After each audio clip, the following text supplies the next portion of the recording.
Oi galera, hoje eu tô fazendo vídeo. Se vocês gostarem, salve e clique. Eu vou dar as tampinhas. Porque eu vou pôr tudo juntinho, mais ou menos assim.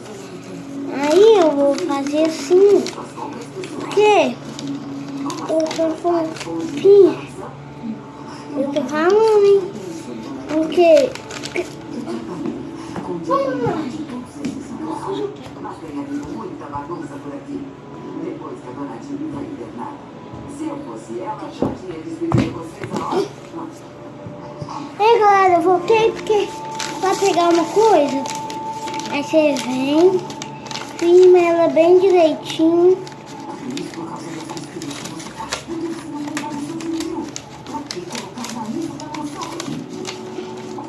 Fica assim.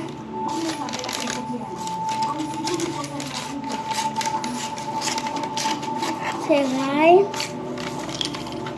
agora com um pedaço aqui, aí com um pedaço você faz o trem que eu tô te mostrando. É a folha tampinha. Aí como eu tô falando, você dobra assim, ó. E fica assim. Aí, se ela estiver bem dobradinha mesmo, igual eu tô fazendo aqui. E se ela não estiver bem dobrada,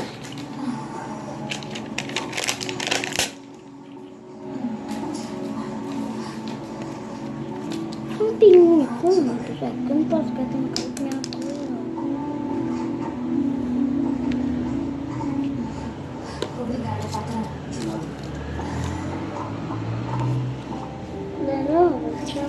Minha mãe. Você já avisou minha mãe? Porque ela me xinga. Porque eu tô vendo que ela não xinga, né? É porque, tipo, se você imaginou, se você fazer uma bagunça trágica,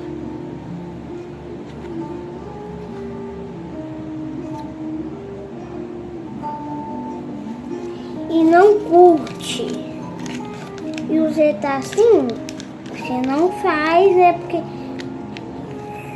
sua mãe xingar que você tá fazendo.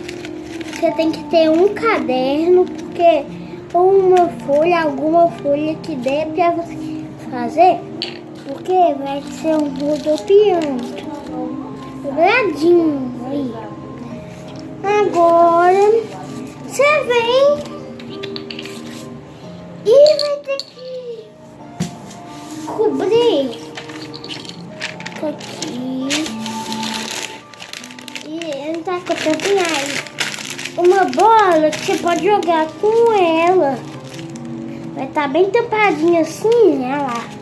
Você tem que amassar bem para pegar a consistência até dar, porque galerinha, eu não tô fazendo mal, mas olha aqui. Aí eu terminei o vídeo.